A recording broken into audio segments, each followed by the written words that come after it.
Live with CDP Sports Talk, a weekly sports and entertainment podcast sponsored by Barry Cullen Chevrolet. Live on YouTube, Facebook, Twitter, Twitch, and LinkedIn. And on audio via Apple Podcast, Google Podcast, Spotify, Anchor FM, iHeartRadio, Amazon Music, Radio Public, and TuneIn. Now, here's your host, Chris Palme.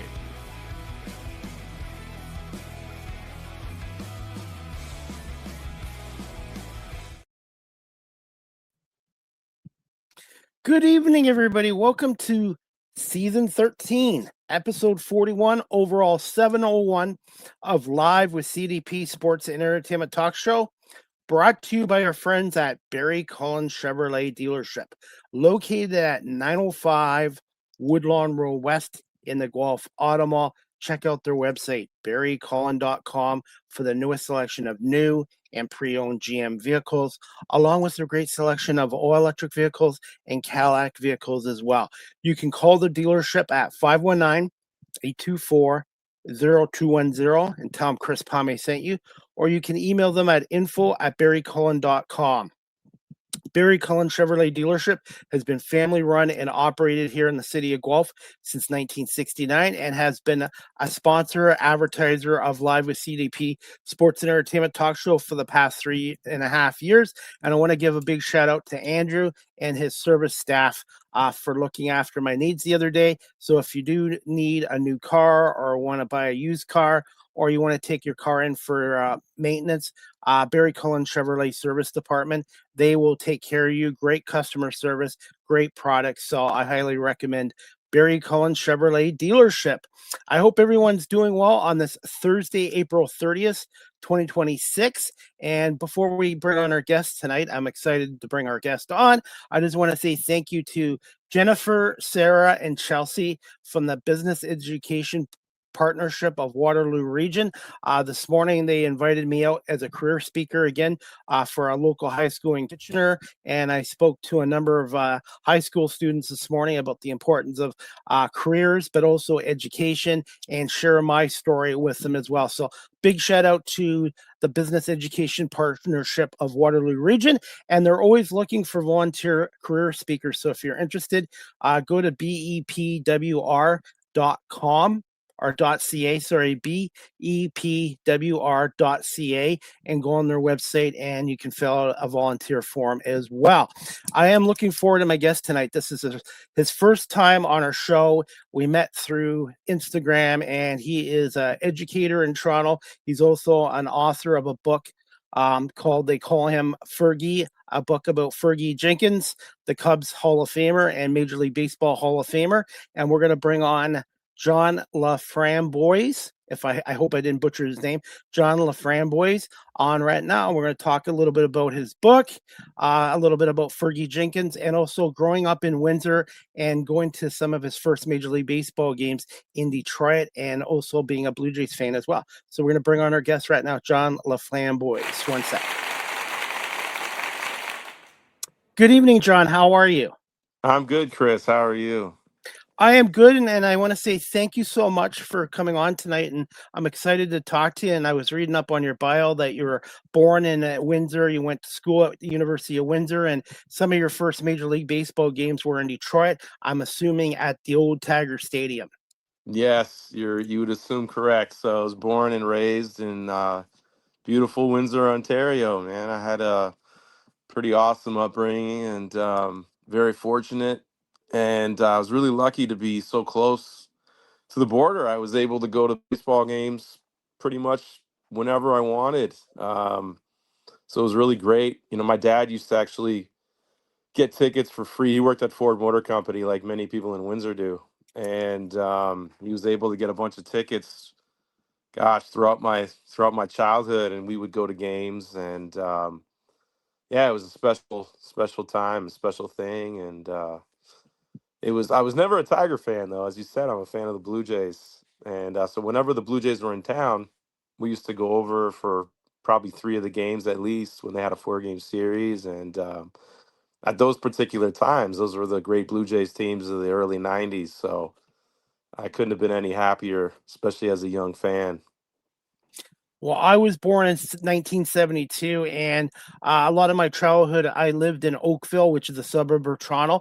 Originally, I was a Blue Jays fan because of my dad and also being so close to Toronto. But my cousins in Taylor, Michigan, which is about 20 minutes from Detroit, they converted me into a Tigers fan. And then when I went to my first Tigers game in August of 1982 at Tiger Stadium between the Texas Rangers, Frank Tanetta against Jack Morris, I was in awe of Tiger Stadium. And then Trammell and Whitaker became my favorite players. So I talked to Jerry Howarth. I said I was a Jays fan, but my cousins in Michigan and Trammell and Whitaker converted me over to Detroit. And by the way, the best rivalry in baseball in the 80s was the Tigers and Blue Jays. Oh, I agree with you completely. Yeah, they had some great teams. The Tigers did as well. They had some great teams, and it was a special time. I mean, and especially being, I call myself a border child. Going over, and I mean, I support some Detroit teams. I'm a big Detroit Pistons fan, and I noticed in your background you've got a Yeah. little Caesar Arena So, picture there. yeah. So to this day, I'm a diehard Pistons fan. I was watching the game last night, of course, when they won. So, and actually the same situation. My dad used to get tickets all the time from work, and we used to go and sit there. Actually, luckily enough, we had courtside seats for a few years, and I used to sit in front of Tommy Hearns, the boxer from Detroit. Awesome. And yeah, and so it's just wonderful times going over to Detroit to watch all kinds of sporting events.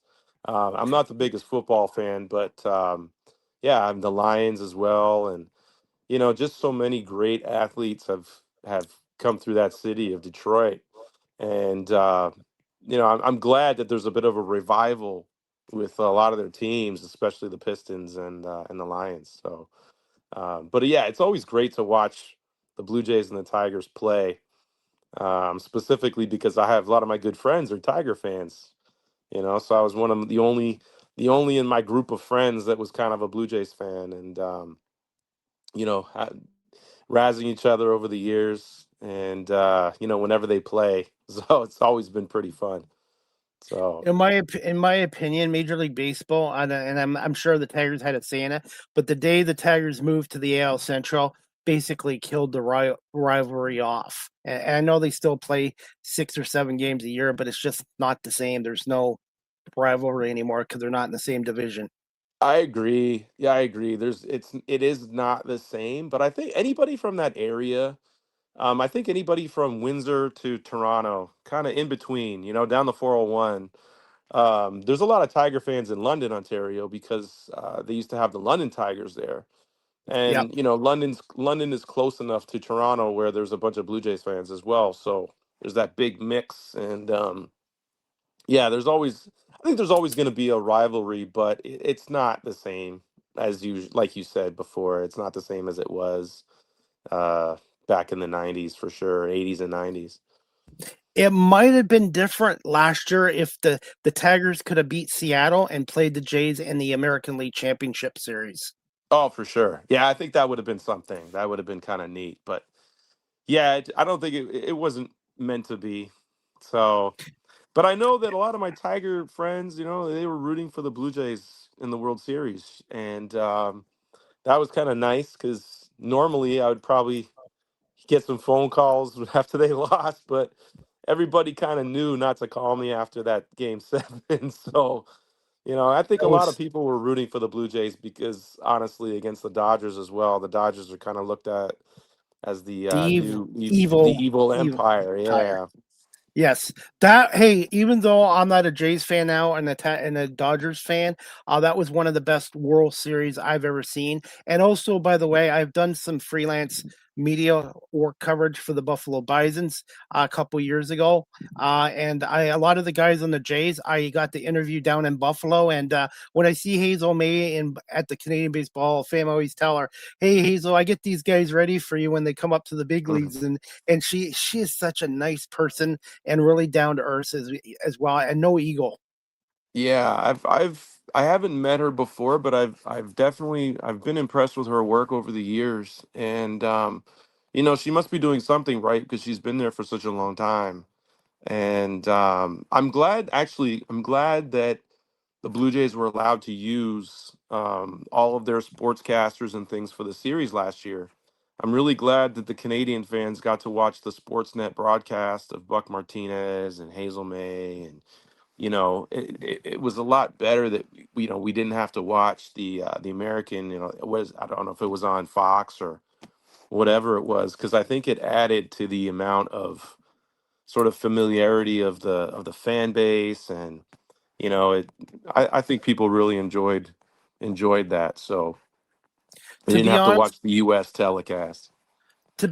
I watched the Fox broadcast because Joe Davis, who replaced Vin Scully as the voice of the Dodgers, Joe Davis to me is one of the best guys. I know Dan Schumann is one of the best, but Joe Davis is to me one of the best play-by-play guys, along with Jason Benetti of the Tigers, and also John Smoltz, the former Tiger. He's one of the best analysts as well. So I didn't mind in this case with Joe Davis and John Smote, and obviously the Toronto guys too. And just quick thoughts on Buck Martinez and his impact, and or perhaps maybe one day you might write a book about Buck Martinez. Yeah, I've always liked Buck. I mean, I thought Buck was a great play-by-play guy, and I was obviously he's had a few scares with his health and things, but yeah, I'm glad that he was able to retire sort of on top. I think he retired on his own. I don't know him, but I think that he was doing a great job, and I think it was time. It was time for him to step aside, and of course, Joe Siddles from Windsor is taking his place, so I think that's pretty cool as well, having a fellow Windsorite in the booth now, and so I'm happy for him for sure.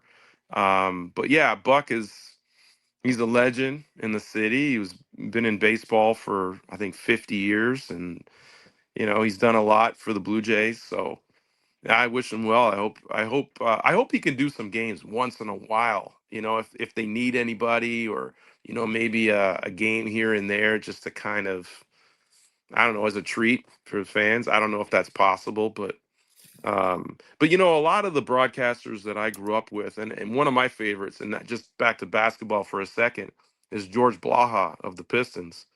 I mean, he is my number one. I'm lucky I have the all the sports channels through Rogers, and oftentimes we get, if the Pistons are playing the Bucks or they're playing the Celtics or whatever, oftentimes we'll have the choice to watch the Pistons telecast or the Bucks telecast. And I always, obviously, I'm going to Pistons. choose the Pistons one because Blaha's, I think he's the greatest. And you mentioned Jerry Howarth earlier. Yep. Jerry's amazing as well. Him and Tom Cheek were the best. In my opinion, there was nobody better. Um, Maybe but Ernie Harwell, and Paul Carey. Ernie Harwell was fantastic for sure. I Yes, mean, actually, when you mention all those guys, Ernie they're all Harwell's in the great. Hall of Fame. They're He's all in great. Cooperstown. Tom Cheek is in Cooperstown, and I hope one day Jerry Howarth is in Cooperstown. I really feel like he deserves it. There's so many great broadcasters. And I think that Tom and Jerry go hand in hand, right? I mean, Yep. Tom had, gosh, those consecutive games. But Jerry was there the whole time, or close to the whole time, anyways. And yeah, he was amazing.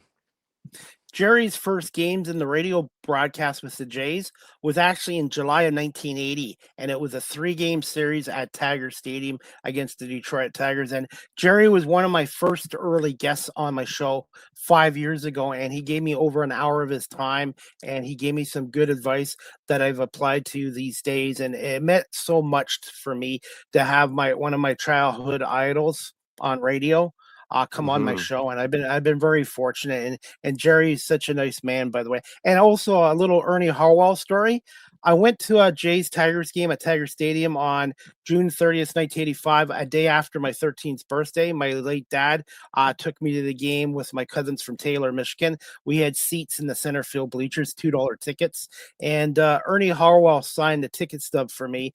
And I still have that ticket stub and his autograph in my collection. And that's something I cherish for the rest of my life. Wow. Yeah, that is pretty cool. I think you might like this. I'm actually sitting in seats from the old Tiger Stadium right now. Awesome. The blue ones. Okay. My cousins have those ones too. My cousins and Taylor have a couple signed by Dave Bergman and Jack Morris and Lance Parrish. Wow. Yeah. So when they decided they were going to tear it down, myself and a few of my buddies, we got a pair of them each. And actually, at the time, you didn't know what you were going to get. Um, all the Tiger Den seats were sold out, so you were going to get a blue or an orange.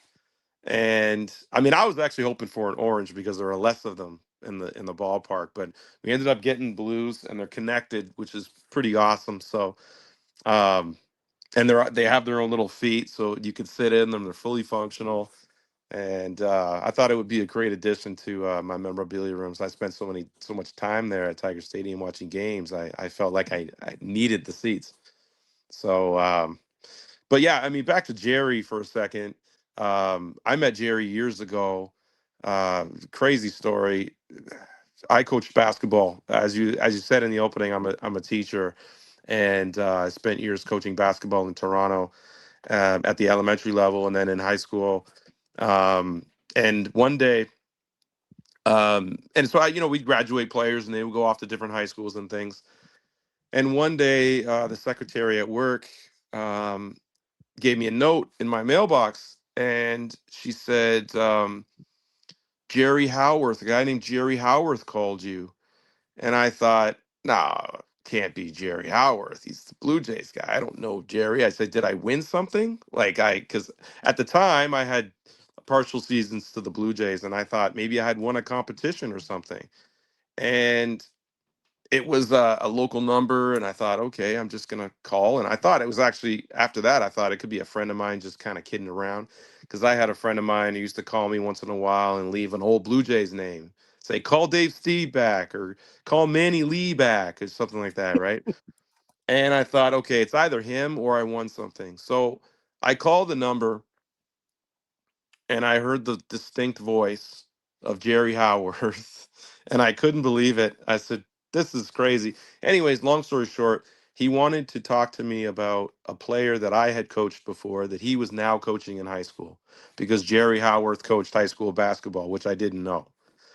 Um, and it was just a nice conversation. He thanked me for working with this player as a young kid, and then kind of he was singing his praises, basically saying he was doing such a great job, and he just wanted to let me know, things like that. But yeah, Jerry was great. And actually, a couple years after that, um, I was actually having Fergie Jenkins come to my school to speak. Canada Post put out a stamp of Fergie back in 2011, and he was going to be doing a cross Canada tour.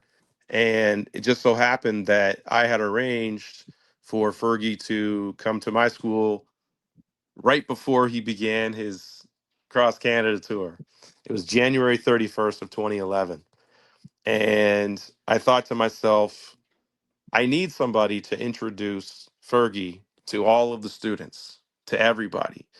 And I thought, who better than, in my opinion, a Hall of Famer himself, Yep. or Jerry Howard. So I called Jerry and I said, Jerry, I hope you remember me. Uh, and he did. And I said, I'm having Fergie come to my school. I would love for you to come and say a few words and introduce him if you're free. He said yes right away. Came came down to the school, introduced Fergie. It was amazing. But it's funny how you know connections are made, and yeah, people kind of know each other, and yeah, he's a great guy. Jerry Howard is an amazing person.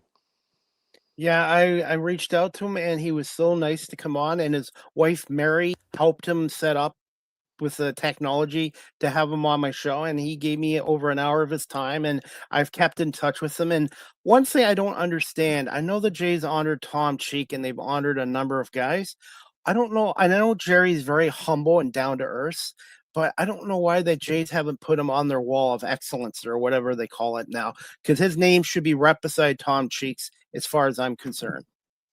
I agree with you 100%, and I thought he was, but yeah, I he's not. Yeah, I mean he's not up there. And I don't know. I haven't spoken to Jerry in a little while, but um, I would assume that there's probably some kind of disconnect, maybe with the new front office or something. I don't know. Because if you have somebody, I think, of Jerry's talent and his just who he is as a person, he needs to be up there. There's no doubt he needs to be up there. The guy's a legend. Um, but I don't know. I don't make those decisions, obviously, No, and I'm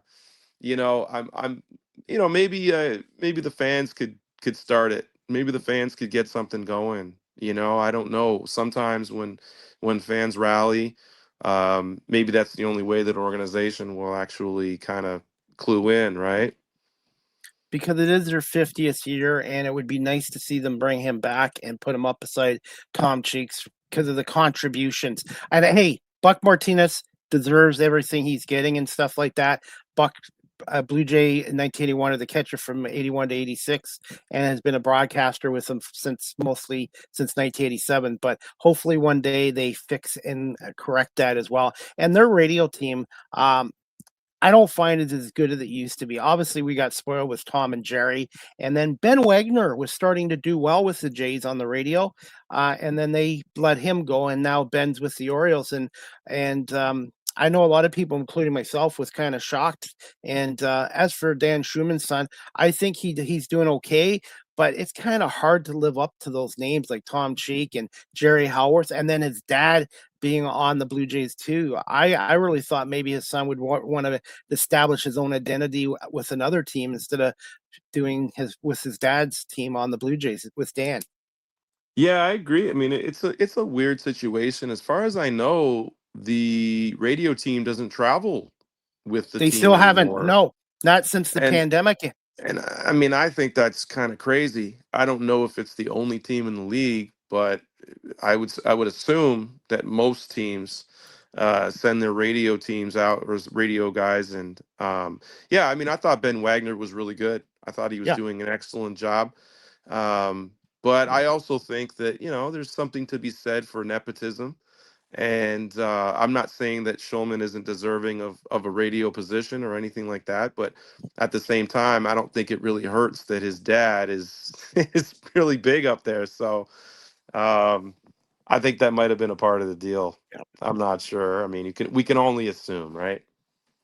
I just wish I had the pleasure to meet the late Tom Cheek because I grew up in Oakville in the late 70s, early 80s. And a lot of the games, Joe, weren't on TV back then, maybe one or two games a week, but all the games were on the radio. So I always listened to CJCL 1430 in Toronto, or I could listen to WJR 760 in Detroit, especially at nighttime, and listen to Ernie and Paul Carey. So as a child growing up in Ontario, I had the best of both worlds, same like yourself being from Yeah, Windsor.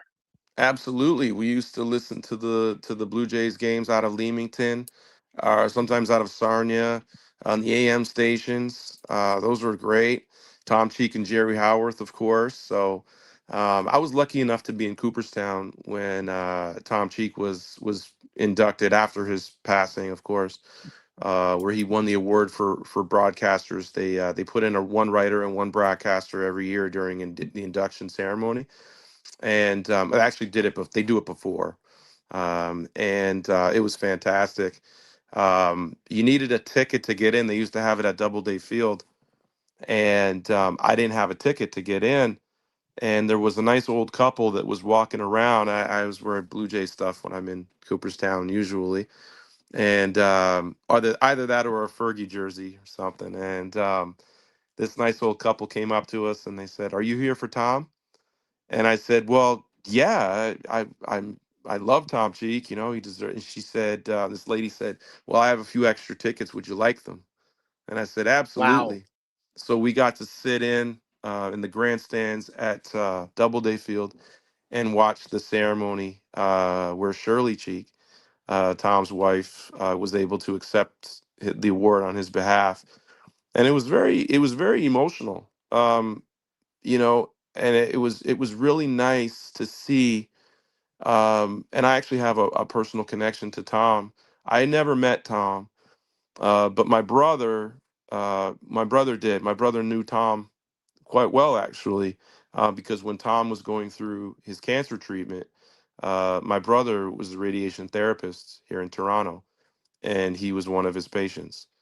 My brother never told me about it. Once in a while, though, he would call me and say, "Hey, I have tickets to tonight's game. Would you like to go?" And I'd say, "Yeah, absolutely. Let's go." And they're always the same seats. And so I asked my brother. I said, "Where'd you get these?" "Oh, it's somebody I know." And after Tom had passed, my brother told me. He said, "You know those seats I used to get?" I said, "Yeah." He says, "Those are from Tom." So I was like, "Wow." So that was a pretty cool thing. And obviously, Tom's voice and the job that he was able to do on the radio was just second to none. Uh, Amazing. It's the best. I'm hoping one day somebody writes a book about Tom and how he got the Blue Jays job. And I know with Jerry Howarth's book, he was close to getting the Jays job back in '77 as well. And then Jerry did get it after early Wynn left Toronto after I think the 1981 season. Mm, yeah. So there's a lot of history there, and a lot of those. It's so much great talent, and yeah, it was wonderful growing up listening to both Tom and Jerry, and also Ernie Harwell. So Yeah. distinct, their voices were so distinct, and they were just so great at calling games and talking about the games, and yeah, they did a really nice job, all of them. And when I talked to Jerry and some radio guys too, TV I the TV radio is kinda more of being an artist. You gotta paint you gotta do painting the picture more for the audience than the guys on TV. There's a bit of an adjustment there. And Jerry did for a couple games or a couple years back in the early '80s, did some games for Super Channel where he was Mm. on TV on a Super Channel, briefly as well. But, yeah, he was just saying the radio is just so much you gotta be more descriptive and tell more stories than on TV. Not that Mm. TV is not easy either, but there's a picture there with the cameras and that too. For sure. Yeah, I would agree with that. I mean, I've never called games or anything like that, but I've always thought that the radio guys are the best. I mean, I don't know if that's the general consensus, but I mean, I think historically, baseball has always been kind of on the radio type game that you listen to, right? More than any other, in my opinion. And I had the pleasure of meeting Joe Bowen, another Toronto legend. His son works, Sean works for the Argonauts, and I do some freelance media coverage of the Argonauts. And Joe was on the field last year, and I got to meet Joe, talk to him for a few minutes, and congratulate him on his retirement. And even though he's a Notre Dame fan, I had a picture with him. I'm a Michigan fan, by the way. And Oh. and Joe recently said in a media interview, and I kind of knew this myself, that part of the reason he's retiring, he obviously wants to leave out on his own terms. But doing those games on the road or the road games in a studio for the last 5 years isn't what he signed up for. Yeah, I can imagine too, and not only that, but the traveling and before that, just it. I'm sure it's a grind. I'm sure it takes out of people, and you're never home and this and that. But yeah, going and transferring to a studio also isn't for everybody, right? And I think when you do something for so long, no matter what it is, change is hard, right? Change could be really difficult, and Abs- especially if you love something. If you love something, you have obviously a lot of attachment to it, and Passion. your It's not passion. it's not work when you have a passion for it. Yeah, I agree. I agree with that for sure. John, can you just tell our audience a little bit about yourself and some of your early Blue Jays autograph collection too? Yeah, sure. I mean, like I said before, I grew up as a Blue Jays fan. I was born in Windsor, Ontario. I was born in 1979, so I just turned 47. But yeah, I was born and raised. Ended up going to tons of baseball games. I played a lot of sports as a kid. Actually, that's all I did. I just really played sports, baseball, basketball. Those are my loves, my passion, and yeah, I started collecting baseball cards at a really young age. My dad used to bring home a couple packs at a time, and especially Topps cards. And it was always cool getting, cards of George Bell or, Chet Lemon or even some Or of the old Tigers and Kirk Gibson. And it was just because those are the names that I knew, right? I knew the Blue Jays, I knew the Tigers, and getting cards like that. And then eventually going to ball games, late 80s, and trying to get autographs, just trying to get autographs with players. I'd bring cards to get signed. Later on, I started, if players would give me a ball, I would hold on to the ball and then bring it the next time, bring a pen. We used to go to the games really early. My parents were really cool about that, and try to get autographs. And, there's, to me, there's nothing better than going to a ballpark early, or there wasn't. Anyways, going to a ballpark early and watching a team take infield practice, right? And then wait for the players to come in.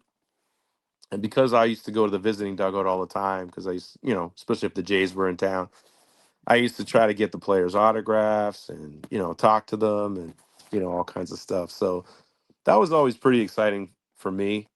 And it just created a love for the game, and as a kid, collecting baseball cards, I think that's where my enjoyment of reading started, reading about baseball. I didn't read a lot as a kid, especially about other things. I wasn't into, novels or anything like that, but I read anything about baseball. Anything that was in the Windsor Star, anything that was in the Detroit Free Press, the Detroit News. We used to get those papers, obviously being so close. And it was just, it created a love and a passion for the game. And any baseball books, for example, I used to get them and read them. And I used to read the baseball encyclopedia, believe it or not, before we had baseballreference.com. We used to get those big, and they yep, looked like two yep, phone books. yep. And I used to just sit there and honestly memorize statistics. Used to memorize stats of Hall of Fame players and all of my favorite guys, and obviously read baseball cards as well. A lot of baseball cards have little stories and write ups about the Yeah. players and where they're from and, what kind of where they grew up and when they were born and different things. So that was always a fun thing for me. And still to this day, I love getting little cards, the older stuff, anyways. I'm buying the new stuff, but and reading those little backs of the cards and little stories that they have on there. So that kind of, I guess, kicked it in for me, right? Especially it helped me with the love for the game and the appreciation of the history of the game because it's so huge. And I used to buy hockey and baseball cards back in the 70s for 25 cents a pack and buy it for that cheap gum. And back then I played with the cards. I had Wayne Gretzky autograph or Wayne Gretzky cards, rookie cards. I had so many cards. But back then you played with stuff and it's not like it is now. And by the way, I just got two quick stories to share with you. Back living in Oakville in 1980, Jamie Campbell lived in Oakville too, but Jamie was about 5 years older than me. But we were both at CNE Photo Day in 1980, where I got my pictures taken with Blue Jay players like Danny Ainge, Jim Clancy, Garth Mm. Orge, and also Lloyd Mosby. And here's a story about me and Mosby.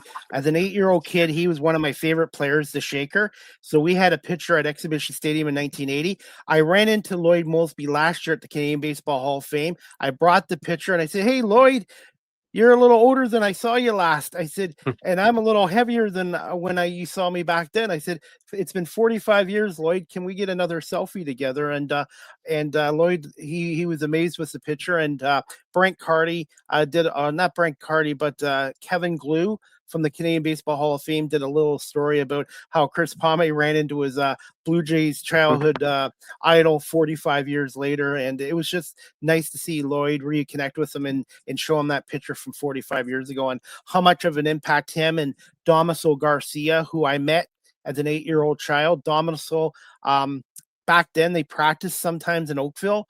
And Damaso came up to me one day when I was an 8-year-old kid. This is how much of an impact he had on me, because I still remember this 45 years later. He's like, "Can I borrow your Blue Jays cap?" And he took my cap for a couple minutes. He brought it back, and I tell people this story, and I even told Jerry too. So Damaso Garcia and Lloyd Mosby were two of my early favorite Blue Jay players.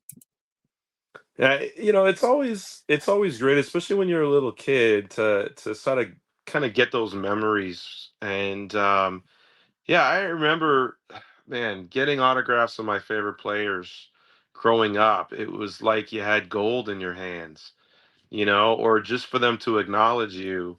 Um, it was always special, right? You always felt, and I think baseball, one of the things about baseball, the way it used to be, especially, was you were a lot closer than so many of the other sports, right? And it's not, obviously, the prices have gone up and things, but it's always been cheaper as well. So the access to the games and the access to the players has always been higher in baseball. So as a kid, you couldn't ask for anything more. You get a hot dog and a drink, and you watch the games, and sometimes meet a player or even get a ball or get a signature. And I think that's a part of the magic about baseball. And it's still to this day. I think the players are a little different. I mean, today's the game is a little bit has changed. There's a lot more at stake, I think, for everybody in terms of marketing and appearance and things like that. But it always just felt like baseball players were like just human beings, right? And you had more of a connection, or you could have more of a connection to them. Today it might be a little different, but um, man, I have so many great memories of growing up, and especially going to Tiger Stadium and meeting so many players, not just on the Blue Jays and the Tigers, but all different teams. I remember Mark Kubica was a pitcher Yep. for the Kansas City Royals. He does TV now, I believe. But he gave me a ball at the end of a game once. It's probably 1993, and I thought that was the coolest thing, man. Threw me a ball, and I still have it. I went back the next day. I ended up getting his autograph on a baseball card, and ever since then, I was always a Kubica fan. I thought, wow, this guy's awesome. He's such a nice guy. But I think some players enjoy it. Some players, they like meeting young fans or fans in general and giving autographs, and it could mean a lot. It can mean a lot to people. So, and I've seen it being on the kind of on the other side now, right? Being in having, I've done some signings with my book with Fergie, and man, I see people and their excitement when they meet him, and Yep. it's like it's amazing, right? It actually it's a great feeling as well, because I'm playing a little tiny part in that, right, in that meeting, and yeah, so it's pretty neat. By the way, since you brought up Fergie Jenkins, and we're going to get into your book in another minute or two, Fergie Jenkins, I first met him in, I think, July or August of 1985. I was 13. I was 13 years old at the time, and I was a bat boy for the Guelph Royals of the Intercounty Baseball League. And Fergie at the time was a pitcher slash manager of the London Majors. And there was a game in Guelph where he approached me. He goes, I remember the exact same words. This is 41 years ago. "Hey, son, can you get me a tongue depressor for my cleats?" And I went and got him one, and he said, "Thank you very much, sir." And I told Fergie when I ran into him a couple years ago, I said, "Fergie, you probably don't remember me. It's been 40 years, but I was a 13-year-old bat boy when you asked me to get you a tongue depressor at Exhibition Park in Guelph." And I was just so in awe at him. And at the time, I didn't ask for his autograph. I was just like, this is amazing having someone like Fergie at my age talk to me. And it was just, that's my first time I met him. And then I got to meet him 40 years later, and he signed one of my business cards, and he also got a selfie with me as well. And it's just stuff like that. It makes an impact on your life. Oh, for 100%, it really does. I mean, and Fergie, I'm biased. I think he's fantastic. He's probably one of the greatest people I've ever met and known. He's so cool with his time. He's so gracious with people. Um, and he's so down to earth. I call him the most humble Hall of Famer I've ever met. And I honestly say that. Like he's such a humble person for everything that he's been able to accomplish in his life, which normal people, I quote normal people, us, it's just, man, we couldn't dream of accomplishing the things that he has, especially on the diamond. But not just there, just all around. He's such a cool guy, and he's been able to accomplish so many things.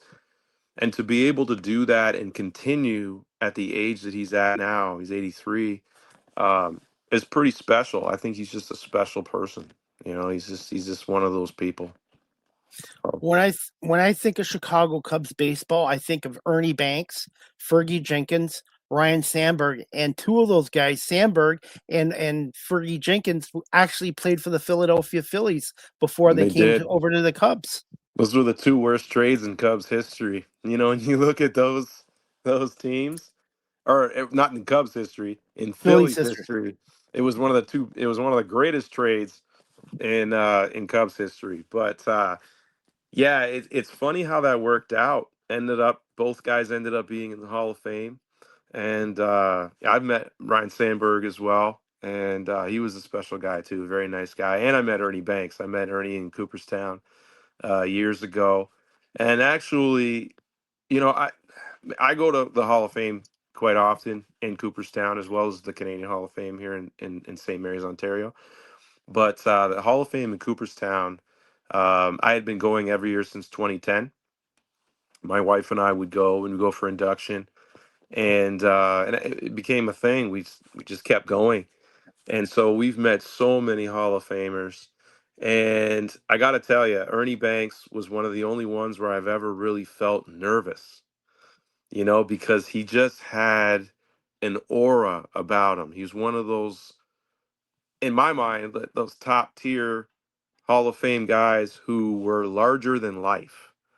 And when I met him, I was just so surprised at how that aura to me was real. It was a real aura about him. And he started asking us questions, my wife and I, and it was just, he was talking to everybody, but just, oh, it was amazing. Right.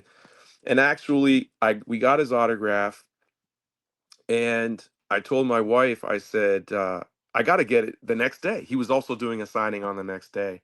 And I didn't have a ticket yet for it, but I said, I want to get it again. I want to meet Ernie again. So I ended up getting another ticket for the next day.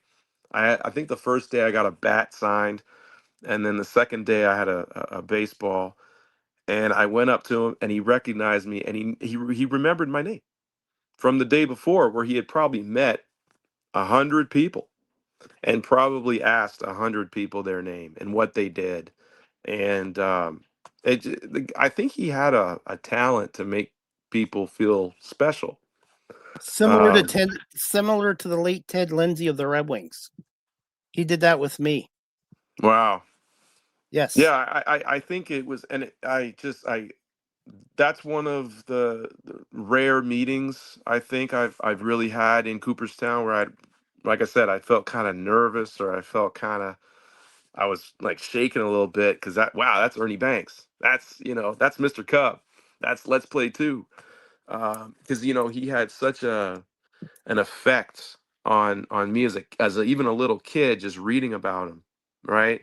And it was like, I'll never meet this guy. He was a Cub, or he lives here, lives there, and so for being able to meet him so many years later in Cooperstown, was very special. I wanted to get your thoughts too, John. I'm a lifelong baseball fan, obviously originally the Jays, but Detroit Tigers. Lou Whitaker, is he a Hall of Famer to you or not? Because I don't want to go back to Cooperstown until Lou gets in, and I really think Lou should be in the Baseball Hall of Fame alongside Trammell and obviously Sparky Anderson and Jack Morris. Yeah, I think Lou Whitaker had a fantastic career. I think he's definitely deserving of consideration. Um, you know, I I believe that he eventually will get there. I think he has to go through the Veterans Committee voting and things now, but I think he will get there. I think it would be really great for him to be in there with Trammell. Like you said, there is that connection of those two players being there pretty much the whole time. And I think the way that baseball is looked at now, especially with the specific statistics with WAR and everything else, when you add all of that up for him, I think he deserves it. I think he definitely deserves a plaque in the plaque gallery, and obviously played for one team. He'll go in as a Tiger if he gets that honor. Um, but it's ultimately up to the committee that votes, and I think it would be great for the Tigers organization as well to be able to celebrate Lou in that way.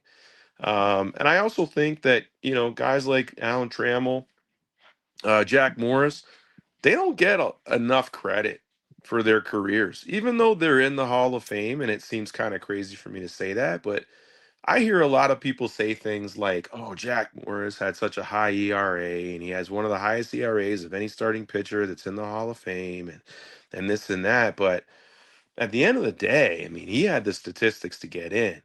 And on the same side of that, you have people say things like, "Wow, you had the highest ERA," but if you had one game To or win. to win, and you had to throw out a starting pitcher, and you couldn't use your bullpen, very few names would be on that list, and I think Jack Morris would be on that list. So I think there's an argument to be made that those two guys, Trammell and Morris, deserve a lot more credit than they actually get. And maybe that says a lot for Lou Whitaker as well. Maybe he's just not getting enough credit, and eventually, I think eventually he'll get in, but we'll see what There's happens. And there's one on the Blue Jays that I think should be in the Hall of Fame too, but I don't think he'll get in because his career was kind of cut short with injuries at the end. But he's, to me, the greatest pitcher in Blue Jays history, and there was nothing better than seeing Dave Stieb against Jack Morris in the 80s.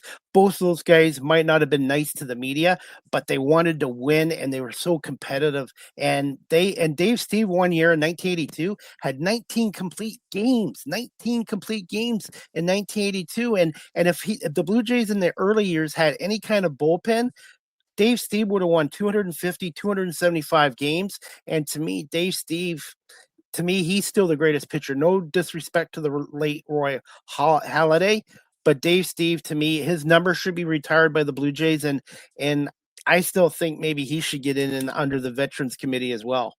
I agree. I mean, Dave Steve was amazing. He's one of the best pitchers of the 1980s. And they say, getting into the Hall of Fame, you got to have a good decade of work. But that's been proven to be untrue over the years. Took Jack Morris a lot of years to get in as well, and he was arguably one of the best pitchers, if not the best pitcher in the 80s, along with Steve. So I'll actually add to that. I think a guy like Carlos Delgado Yep. deserves to be in the Hall of Fame. Yep. In my personal opinion, he's other than a guy like Robbie Alomar or Paul Molitor, in my opinion, the greatest Blue Jay. He's definitely, in my opinion, Delgado, the greatest homegrown talent the Blue Jays have ever had. He's got most home runs out of any Puerto Rican player ever. The guy was fantastic. He was just could hit everywhere, and he played in an era when, I mean, I don't know the percentage of players that were using performance enhancing drugs, but Delgado was never mentioned in that at all. And I felt like his career was legitimate, the whole thing, all the way through. And I hope one day he gets in. I think he was 2 votes shy this last time with the Veterans Committee. Um, and he didn't even last past the first year on the first ballot on the first time getting in, which I think is insane. He got less than 5%, and he didn't stay on the ballot after the first year, and that was to me that's a travesty. I think they're going to have to rethink the voting process. I've said that for years. Um, you have guys that don't even cover baseball anymore that are voting, and you have people that it's just don't get me going on that because I'll end up being here for 3 hours. But yeah, there's definitely players both in the Tigers organization as well as the Blue Jays that could have been and should have been elected to the Hall of Fame. And Don Mattingly to me is a Hall of Famer. And I wanted to get your thoughts too, John, not just on Don Mattingly. I know why Major League Baseball and the Blue Jays organizations cut ties with Roberto Alomar with his alleged allegations. I understand that. But to ghost him from the 50 years of the team history, take his number and that off, whether he was a nice guy or not off the field, his accomplishments were based on the 5 years he played for the Blue Jays, and to retire his number 12 and basically ghost him for the organization, to me it's wrong. And I do understand the legal side of it. They had them in Major League Baseball, but how do you just erase somebody that contributed to 2 World Series and have one of the biggest home runs in team history after Joe Carter's 1993 winning home run over Mitch Williams? Oh, I agree 100%. I'm a huge Robbie Alomar fan. I always have been. Um, and actually a lot of my collection is Alomar related. He's my favorite player. He's my favorite athlete growing up for sure. I've met him many times. I've been lucky enough to have a connection with him. Um, my kids have met him. My wife's met. It's just he's a special guy, and it's sad to me and what's kind of happened.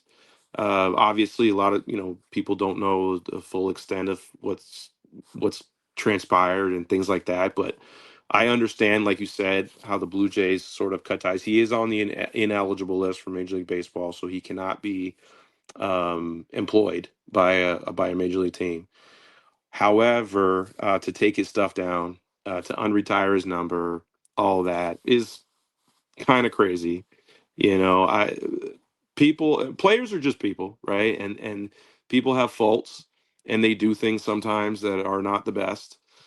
People make mistakes, and that is reality. That's life. You take a look at a guy like Ty Cobb, for example, the Tigers. They still have a huge Cocaine. statue of Ty Cobb in Yep. center field, in the Yep. Yep. outfield. And yeah, it's definitely a soft spot for me personally, as a fan of his and as somebody who's known him for a little while. And I definitely feel for him and for his family and for people who are fans of his, because I think that history is very important, regardless if it's just a sports franchise or not. I think going to the games and teaching young kids about, hey, that's so and so's number. This is what they did on the field, and that's cool. That was one of the cool things about going to Tiger Stadium as a kid and seeing like the name Gehringer up on the facade, or seeing a name like Cobb, or and you learn about these things. Yep. History is not always great, right? There's some things that are messy. I'm a teacher. I teach history. I think it's we have to learn from things. And I think the Blue Jays have made a mistake, in my opinion. The organization has kind of went sort of full throttle the other way, and decided to, like you said, erase or to sort of paint over some of his accomplishments or his existence really with the Yep. organization. And that's shameful in my mind, but what can you do, you know? Hopefully one day they will fix that. And I'm not saying necessarily bring him back to the organization or with Major League Baseball, but to erase him like that, it's just ridiculous. And 5 years he was there and he had such an impact. And to me, obviously Dave Steve is the best pitcher, but to me, the most talented player I've ever seen was Roberto Alomar defensively, and then Oh, offensively he could do everything. And that's one guy I would like to interview because him and Joe Carter turned that franchise from the Blue Jays who couldn't win in the playoffs to back-to-back World Series in 92, 93. For sure. Yeah, I mean, I can only say that every time that I've met Robbie and, been around him, he's always treated me well, always treated my family well, friends well. And I go by how people treat me and how they are to me. And yeah, he's always been great. He's always been gracious with his time. And yeah, I hope, like you said, I hope that there's some amends there as well. And time heals all wounds, I guess they could say. And hopefully, Hopefully. Yeah. yeah, that would be great, actually. But we'll see. Hey, John, I did bring you on, and I do apologize waiting now to do this, but can you just Oh, tell no, our it's all good. audience? Okay, I love talking with you, and we're having a good conversation. Are you still good for a little more time? Because I want to get into your book right Yeah, now. absolutely, for sure. Can you tell our audience a little bit about your inspiration behind your book? They call him Fergie. Yeah, well, I mean, first and foremost, it's Ferguson Jenkins. In my personal opinion, he's the greatest Canadian athlete of all time. He was a Major League Baseball player, Hall of Fame player. Played for the Harlem Globetrotters as well, so he was an excellent basketball player. Signed I a did not know professional that. I did not signed a know that. professional hockey contract as well. A lot of people don't know that one. The guy is an excellent golfer, hunter, fisherman. He could do it all. Like he literally can do it all. And growing up reading about Hall of Famers, I always knew who Fergie was. I had an uncle of mine that his best friend was good friends with Fergie. So I'd always hear stories about Fergie and, just growing up and knowing that there's a Canadian who was so good and knowing that there's a Canadian in the Hall of Fame, the only Canadian in the Hall of Fame, was always just special, right? So anything hearing about him or was just, wanted to read it or see it or watch it or collect it, whatever it was always special when you saw the name Fergie Jenkins. Um, and actually, the idea for writing the book came about probably around 2012, 2013 is when I first started thinking about it. My wife and I, we would go to Cooperstown and we would buy books for our young daughter at the time, our first daughter. And they were like kids' books about Hall of Fame baseball players. And one day I remember just saying to my wife, Fergie doesn't have a book. Like we had one on Hank Aaron and Sandy Koufax and Willie Mays and Ted Williams and Satchel Paige and, different players. And I thought, wow, like Fergie doesn't have one. Fergie should have one. And funny enough, I got to know Fergie through the years, through different connections and things. And I was at an event with him. I was asked to actually help out with some autograph signings through a friend of mine. And obviously, Fergie was one of the guests. And we were kind of waiting backstage a little bit. And I said, we were just talking. And I said, Ferg, I said, I'd like to write a book about you. Can I do that? And he said, well, there are four already. I said, well, okay, not a biography, not a I said I'd like to try a kid's book. And this was in 2016. And he said, yeah, sure, go ahead, do it. And I was like, okay, because I wanted his okay, his blessing to do it. Um, I had never done it before. I have, this is the only book that I've ever put together, ever written, ever sort of thought about. But I've always, since going to the hall and getting those books and starting the collection of my own for my kids and things, I thought I could do this. And Fergie deserves this. So after I asked him, I started the process of doing the research and thinking about what I wanted to do with it, what I wanted to write about. Because when you're writing about someone's life and somebody who's well known, right? I mean, the guy's well known. So many people know so many things about him, things that I'll never know. And, people come up to me and say, hey, what about in Fergie's 1972 season, this and this and this game? And I'm like, well, I don't know about specific games. And I've done a lot of research, but And that's what I had to do. I had to sort of pinpoint what I wanted the book to be about. And after some time, I had the idea of creating an sort of an illustrated history of his career.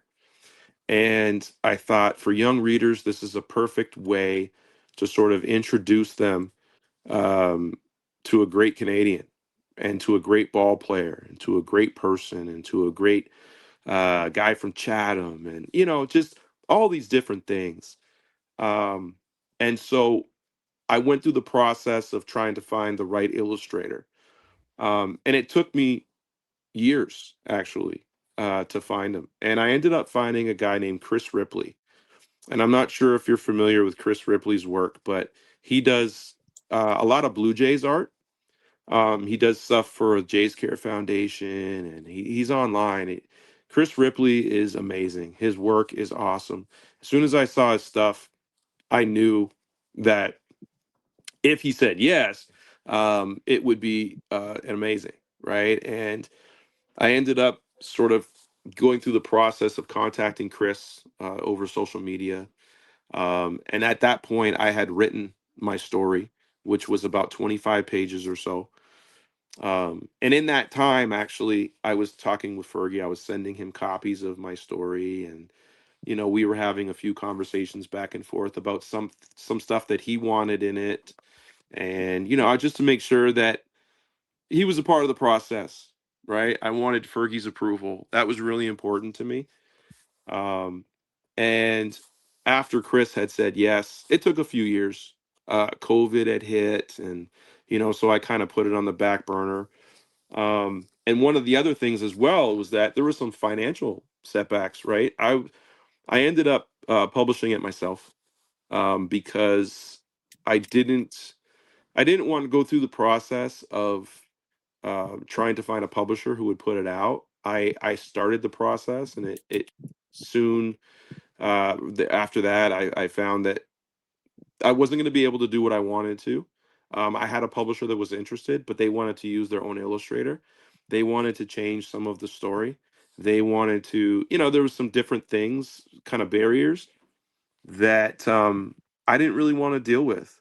I wanted to do it on my own, because it was my project, right? So, and I wanted it to be as sort of organic and as truthful as I could possibly make it. And I also didn't want anybody to sort of take it out of my hands and change it to something that I didn't want it to be, if that makes sense. Um, so financially, it was difficult because creating a book on your own and it's costly. It's not cheap. Print is it can hurt.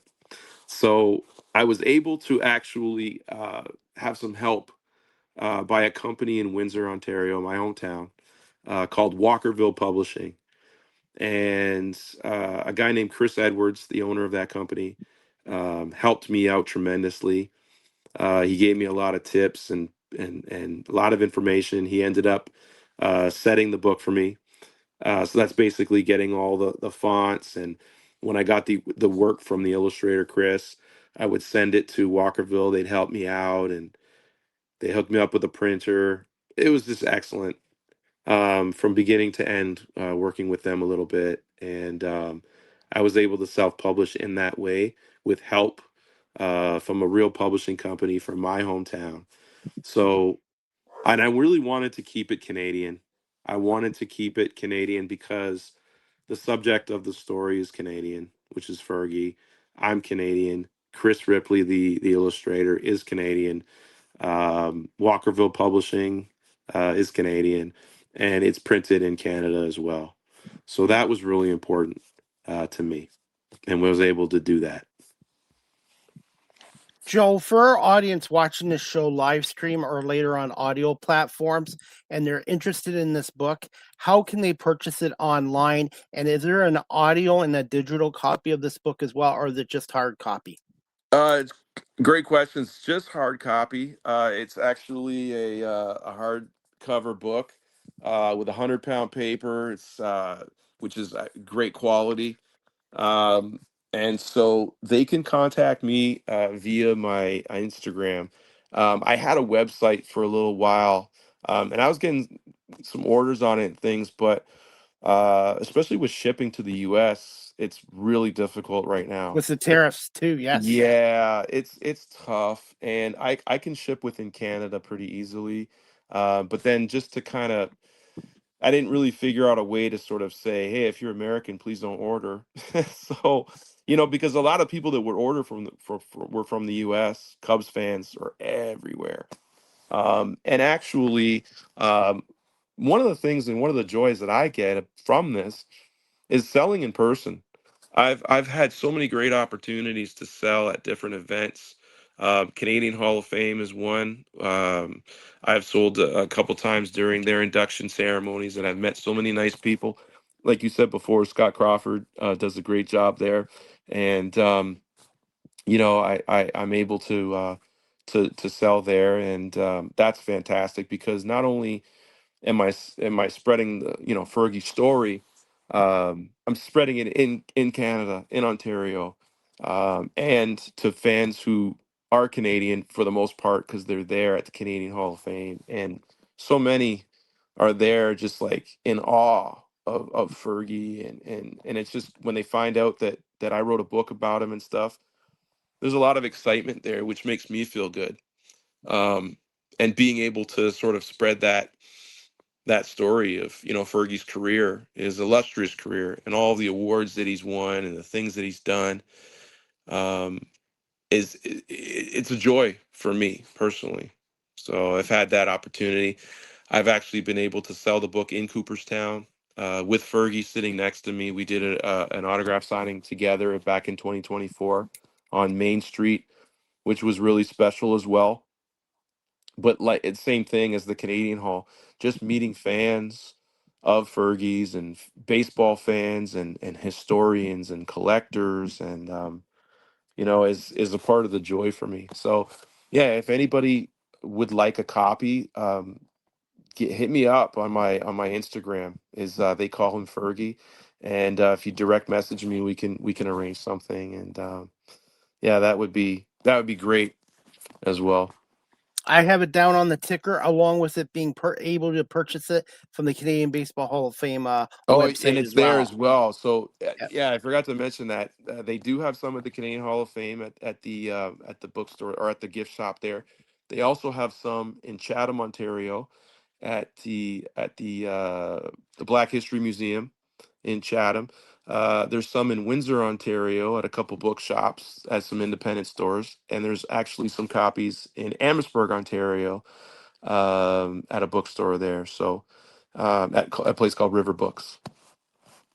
As we wrap the show up, John, in a couple of minutes, what makes this book stand out for Major League Baseball fans and Chicago Cub fans? Wow, great question. I think it's the subject, the Fergie. There's so many great Cubs books out there, and there's some books about Fergie already.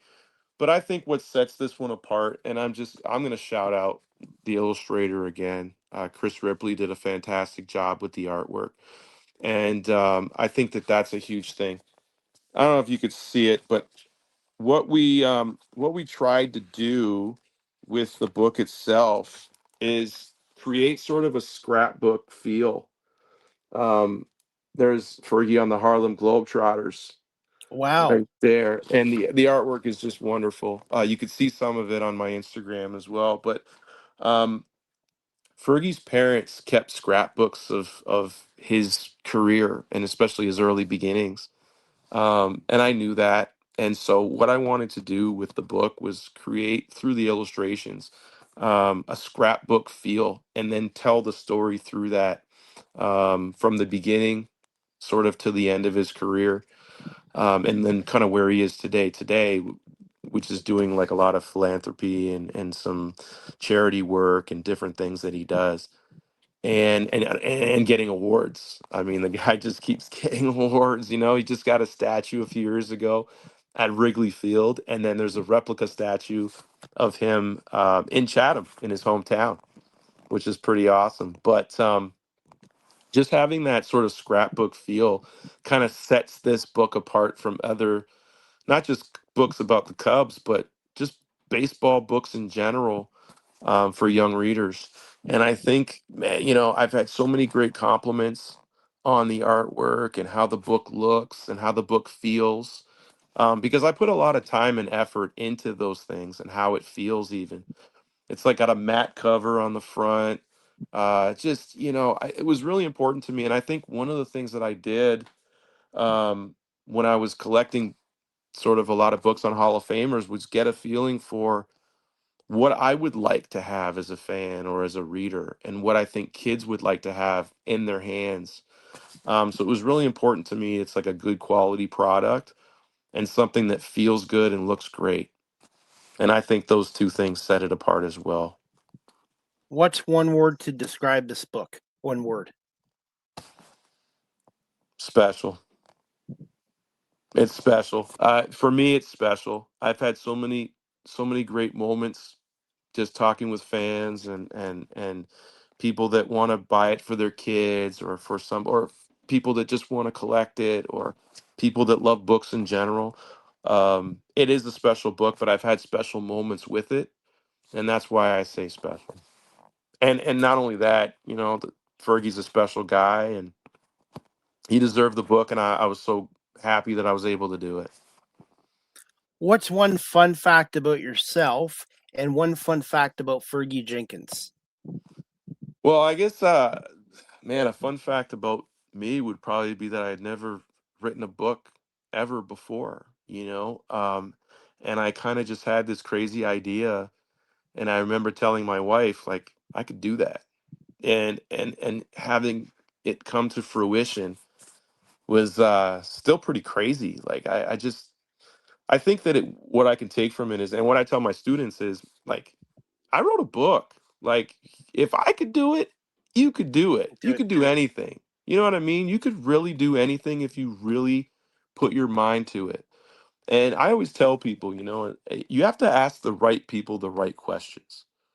And we all need help.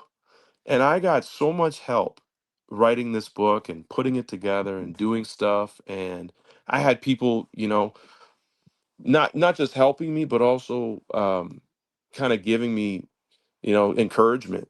My family, was giving, my wife, my parents at the time were, they were just telling me, you got to put this out. You got to do this. Even Fergie would say, where's the book? When's it coming out? So, um, and I was really lucky as well. Fergie was a part of it. He wrote the foreword to the book. So, and I remember getting the letter in the mail. He wrote a letter of the foreword, and he sent it to me in the mail, and that was special. That was, for me, that was a special thing and a special day. I'll never forget it. Um, and yeah, that was the kind of rallying sort of factor for me to, like, wow, this is going to get done. I'm actually going to be able to do this. And one crazy thing about Fergie, and I had mentioned it earlier, uh, Fergie signed a professional hockey contract with, a lot of people don't know that. He I signed didn't with the know that. St. Louis Blues. And the story is, and I hope I'm not butchering it, so if Fergie's watching this later, at some point he's gonna yell at me, but Fergie they were on 1 year contracts, which is crazy. He had just won the Cy Young in 1971, and he was the best pitcher in baseball. And even a guy like Fergie were on 1 year deals. If Fergie were pitching today, somebody would give him 300 or 400 million dollars. And at the time, that wasn't the thing, right? And they would give him multi years and stuff, but that wasn't it. And the owner of the Cubs, Mr. Wrigley, didn't want to pay Fergie what he believed he was worth. And so Fergie said, "Well, I'm going to go play something else. I'm going to go play hockey." And the owner obviously didn't believe him. Well, Fergie, I guess, had a friend or knew somebody in the organization, the St. Louis Blues, and they signed a 1 year deal, or a 1 day deal. Sorry, 1 day contract. I think they hid the date, something like that, but they faxed it over to the Cubs and they said, "Listen, we're serious about this. I'm going to go play hockey." And then that's what rallied the Cubs to give Fergie, I think gave a multi-year deal, which was sorely uncalled for at the time, and or uncommon, and he got what he wanted eventually. So a lot of people don't know that, and not only that though, he was a great hockey player, and he probably could have played professional hockey. I did not know that. And by the way, when I do come up to the ceremony in June, I'm definitely going to purchase your book to you, John. Oh, I Thank you. appreciate that. Yeah, no problem. So hopefully I can make it. I have to. There's a few Fingers conflicts, crossed.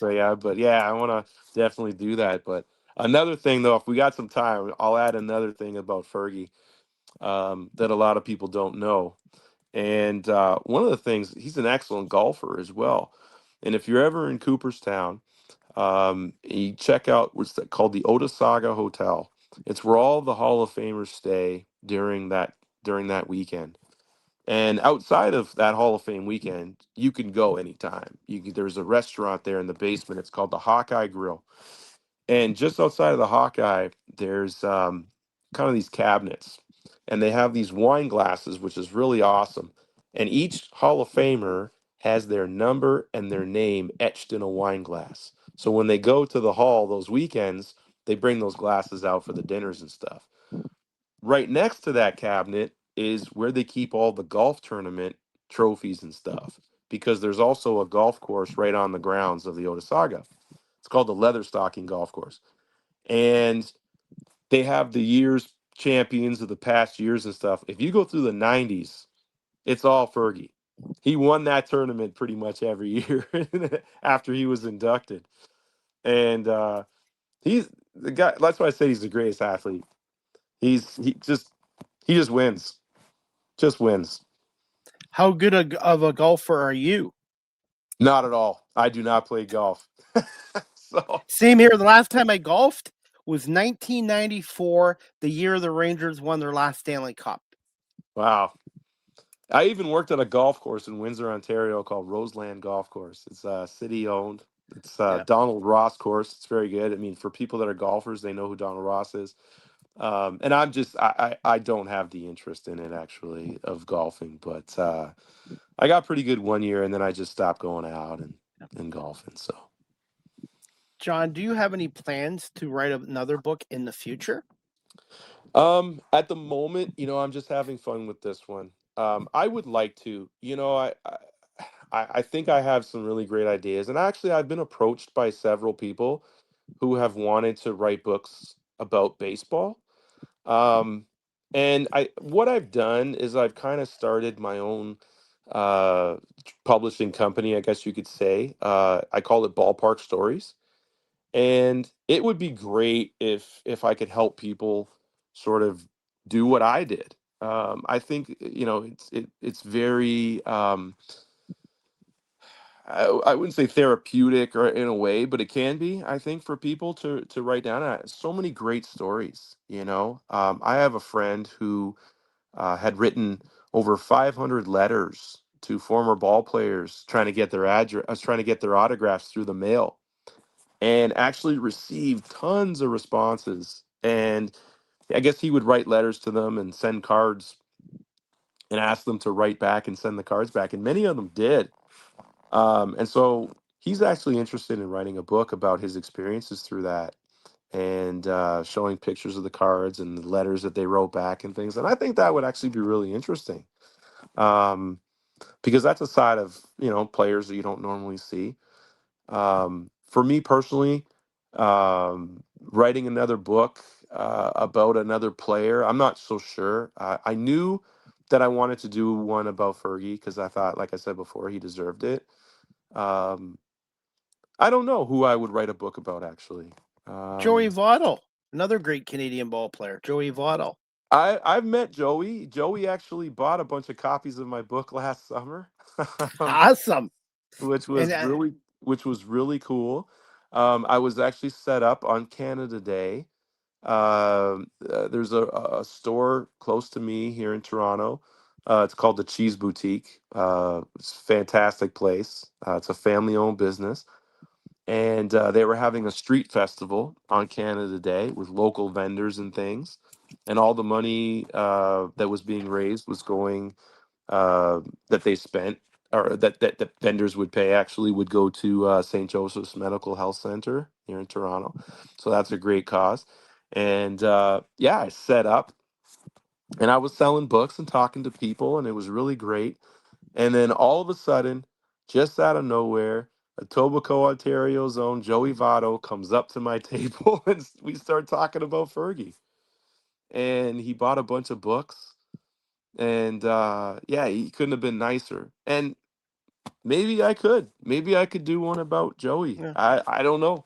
I think he's a future Hall of Famer. That's for sure. Absolutely, both Canadian and Major League Baseball Hall of Fame. And I was going to ask you, how many signed copies have you done so far?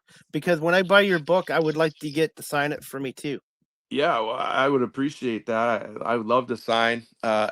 One thing is, when people ask Fergie to sign it, and then me, I feel kind of weird, to be honest with you, because I don't want to ruin Fergie's signature. Um, but I have signed books. I think it's a very humbling experience for me Yeah. personally doing that.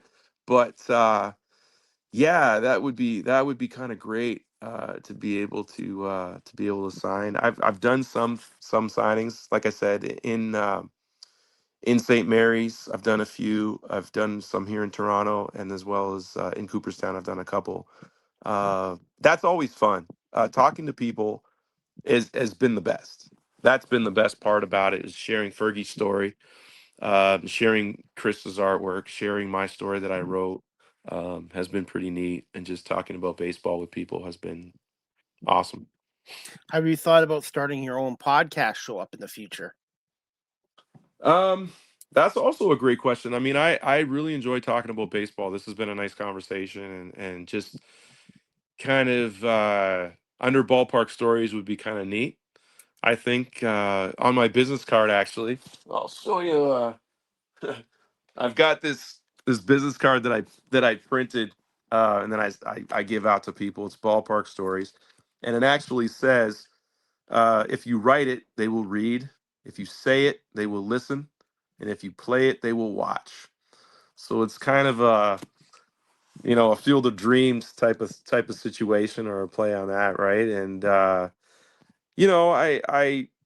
I have plans, but at the end of the day, nothing in set in stone right now. I'm just having fun with my book. They call him Fergie, and I think that the next step will be, maybe helping some other people get involved with writing their own piece, for example. I think that I'll kind of paying it forward in that way, because I received a lot of help, and I think that would be, you know, a good thing to do. Like I said, I've been approached by a few people that have expressed interest in, how did you do this, and what did you do, and different things like that. So um, maybe we'll see. And about a week ago, I had a lady on from Florida. Her name's Cassie, and she's an author and a writer, but she's also a book coach. She helps inspiring authors get their books started and helps them out as Oh well. wow, that's actually really great. Um, and that, I had a lot of help from Chris Edwards over at Walkerville, so maybe that's his. Maybe he does that as well. I don't know if he's a book coach or whatever, but yeah, just having that knowledge now that I do, and putting it out there for sure, uh, would be helpful, I think, to others. I definitely learned a lot. I learned a lot in doing it, and I learned a lot in setting up and selling my book and talking to people, and different things like that. So the process has been humbling, but it's been positive overall for sure. John, when I have you back on again in the future, hopefully, I'll be able to talk more about you being an educator as well, because now I talk to high school students once a month here about careers, education, and sharing my story. And I have so much respect for teachers. And if I went back to school now from my life experiences, I think I would be a straight A student. And I just think teachers do such a great job, and it's not an easy profession nowadays either. No, it isn't. I appreciate that. I've been doing it for, this is my 22nd year teaching. Congratulations. And eh, you know I tell people it's a continuation of something that I've always done. Just been in school. I guess I'm truly a lifelong learner. My dad was very much like that. My dad, he passed away last year, and he after he retired from Ford Motor Company, he always learned. He was walking by a museum one day in Amherstburg, Ontario, the Park House Museum, and they do tinsmithing there. And my dad had never done tinsmithing in his life, but he saw them do it and said, "I can do that. I want to learn." So he ended up learning how to be a tinsmith and being the lead tinsmith there for quite some time, until his passing. And I guess I'm kind of like that and I did that with my book. I thought, wow, I could do that. I want to learn how to do that. And I ended up doing it. So I think it's a part of teaching as well. I think that for me, it's a part of kind of what I do on a daily basis. And you're right, it's not easy. There are some times where I think like, man, like, what am I doing?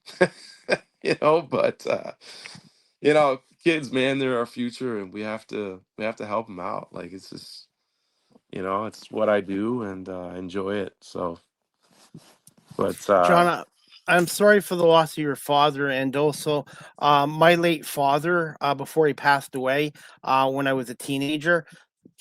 The reason I became a baseball fan is he got me into t-ball. He got me into minor league baseball in Oakville, and he took me to my first Blue Jays Major League Baseball game, Friday, May 12th, 1978, at Exhibition Stadium, Seattle. Blue Jays on Laurel Secord baseball night, and baseball has had a big impact on my life. And I told Paul Godfrey and Rod Godfrey that as well. And I said, "Thank you for bringing the Blue Jays to Toronto back in the '70s, because that sparked my love of baseball."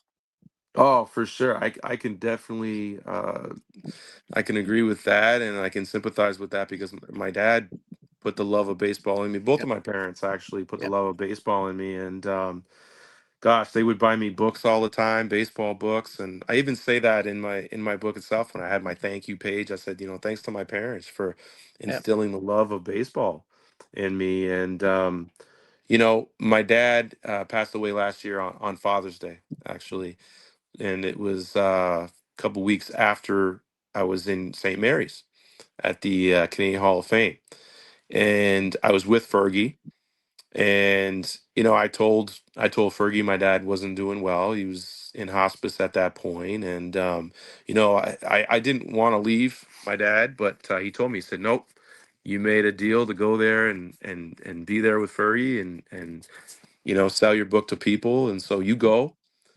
And I'm glad that I did at that point, because my dad just wanted me to have fun and put the book out, and my dad was very helpful to me in that situation as well with my book. He supported me throughout the whole thing.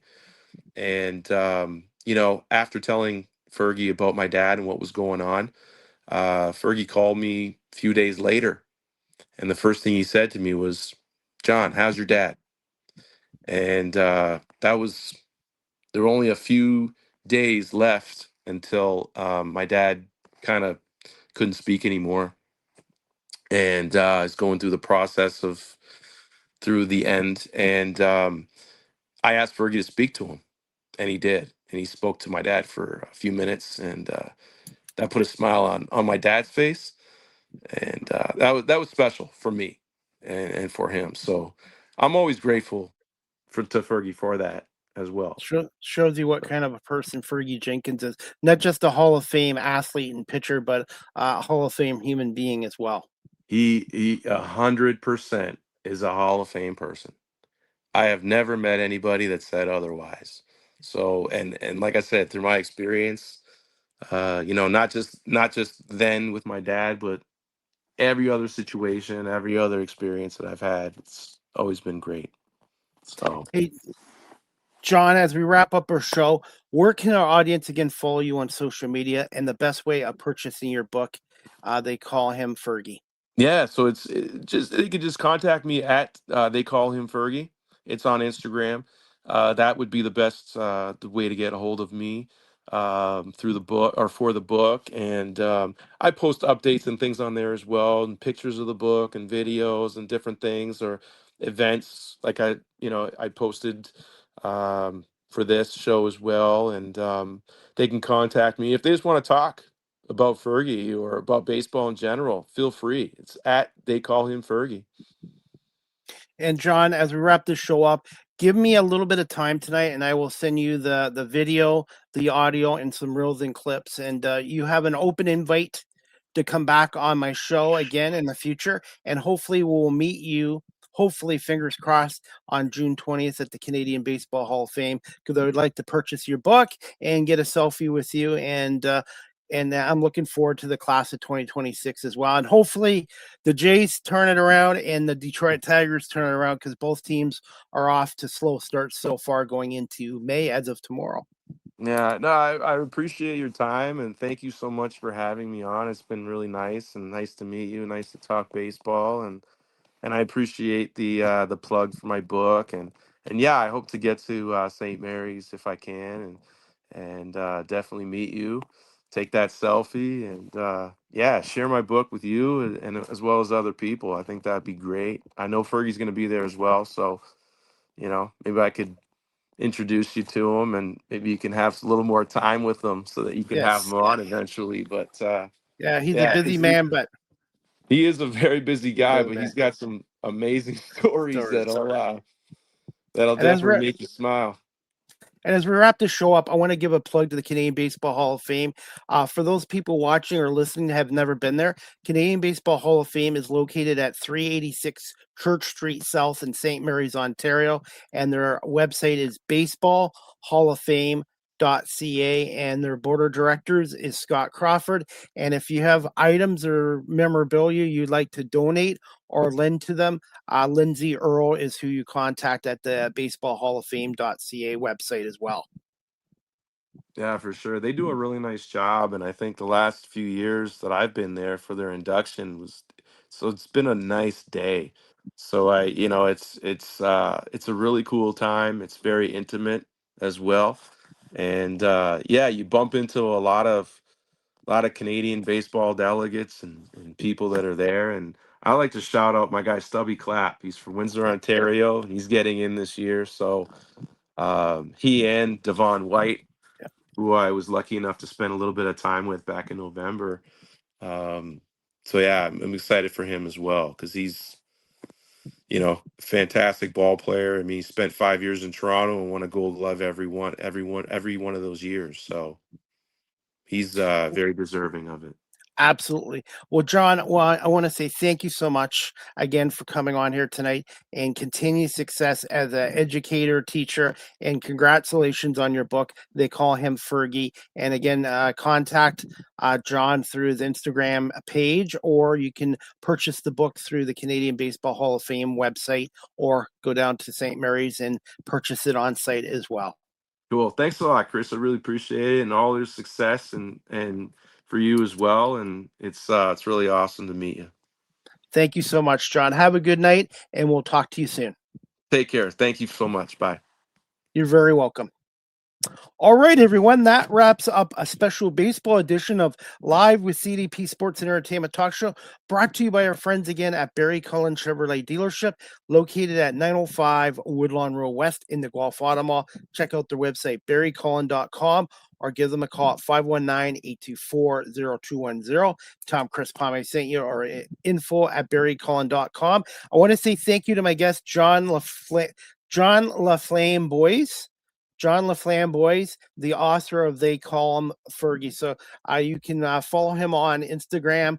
They Call Him Fergie on Instagram, or you can contact him through Instagram, or you can purchase his book through the Canadian Baseball Hall of Fame website, baseballhalloffame.ca, or go down to the Canadian Baseball Hall of Fame at 386 Church Street South in St. Mary's, Ontario. As we wrap this show up, guys, I did a little bit of a talk to high school students this morning in Kitchener, and this was courtesy of Charlotte Burnstill, who took some video footage of me and my speech to a local high school students about the importance of education, careers, and sharing my stories, courtesy of my YouTube channel, Chris Pame, live with CDP Talk Show. And here's the clip from this morning, again, from the Business Education Partnership of Waterloo Region.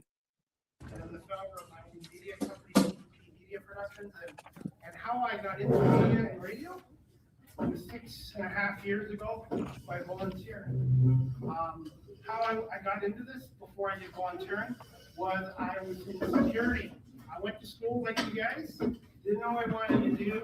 I did well in law, so I took law and security at Mohawk College in Hamilton, Brantford for 2 years. And then I ended up working for Woodbine Entertainment Group as a security guard for almost 24 years. And that transition really helped me. Being in security for 2 decades, I had to learn how to public speak. I had to listen, I had to think on my feet, I had to deal with different situations, intoxicated people, substance abuse, mental health issues. So that career kind of helped me prepare for this. And I didn't go to school for broadcast journalism, but I self-taught myself. And I would still recommend taking broadcast journalism, but for me, I just used my skills from my other career to transition into this. And then the technology, if you use it the right way, the internet, everybody hears the negative aspects of the internet and social media, but if you use it the right way, it can help you transition into a new career like I did. And I love what I'm doing. And my shows are not just sports, they're very diverse with guests and topics, easygoing shows, and educational shows. I want my guests to learn, not my guests, but I want my audience and myself to learn from every guest that come on. And really, my skills started with being in security, and I just love what I'm doing. And at the end, I had a work divorce with my former company. Both sides decided to part ways, and I found my broadcasting bug, passion. I found it through volunteering with the Wolf Nighthawks and the CDP, and they asked me to do camera work one night. I'm like, I volunteered. I'm like, oh my God, okay, I'll do it. But I was scared because I'd never done camera work before I filmed a basketball game. So the guy, Kirk is his name, he showed me what I needed to do. And when the game started, I just forgot about being nervous and just watched the play. And at the end of the game, they actually paid me and they said, have you done camera work before? And I'm like, no. And they said, well, we'll refer you to Rogers TV as a volunteer. And I joined Rogers TV as a volunteer for a number of years, doing the Wolf Storm games. And behind the scenes, I did camera work and I learned a little bit of audio. And behind the scenes was hugely important. And then around the time of the pandemic, I told one of the producers at Rogers, I'm going to start my own podcast talk show. He kind of smirked at me. I don't think he thought I was serious, and I started it. And I wasn't very good at first, but I had a friend named Pat from Quebec, Canada, and TSN continue to watch my show and give me some feedback and advice. And I kept working at it consistently, and that's a big thing too, guys. Whatever you do in your career you're going to, consistency and work ethic and passion. And eventually I finally got my first guest, an actress from Los Angeles, Christine Barker. And now I've done over 800 episodes for my 3 shows, 1,500 interviews, and I love doing my show. And virtual, I love too, but I also do freelance media work for a number of pro sports teams, the CFL, the Toronto Argonauts, the Hamilton Tiger Cats.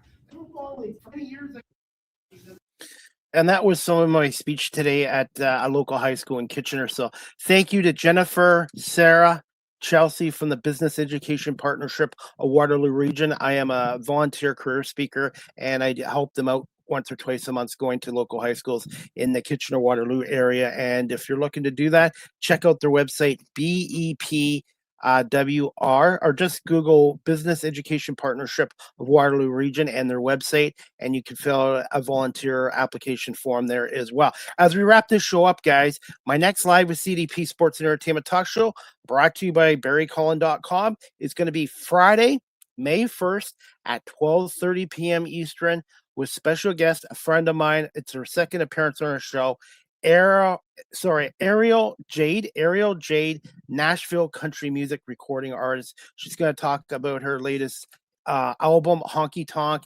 and we're going to probably play one of her songs called Pebbles as well. So Ariel Jade, a Nashville country music recording artist and songwriter, will be on Live with CDP Sports and Entertainment Talk Show tomorrow, Friday, May 1st at 12:30 p.m. Eastern. And again, I want to say thank you to John Laframboise, the author of the author of They Call Him Fergie, a book about Major League Baseball Hall of Famer, Chicago Cubs legend, and Chatham, Ontario native Fergie Jenkins. So please check out his book as well. And that wraps up season 13, episode 41, overall 701 of Live with CDP Sports and Entertainment Talk Show. So thank you again to John Laframboise for coming on, and thank you to the audience for watching this on Facebook, LinkedIn, YouTube, Twitch, Twitter, X, and Instagram, and to my audio audience on Apple Podcasts, Spotify, iHeartRadio, Amazon Music, and Good Pods, and wherever podcasts are available. I hope everybody has a great night. Enjoy the Stanley Cup playoffs, enjoy the NBA playoffs, and we'll see you back here tomorrow, Friday, May 1st, 12:30, with Ariel Jade, a Nashville country music recording artist and songwriter. Have a good night, everybody.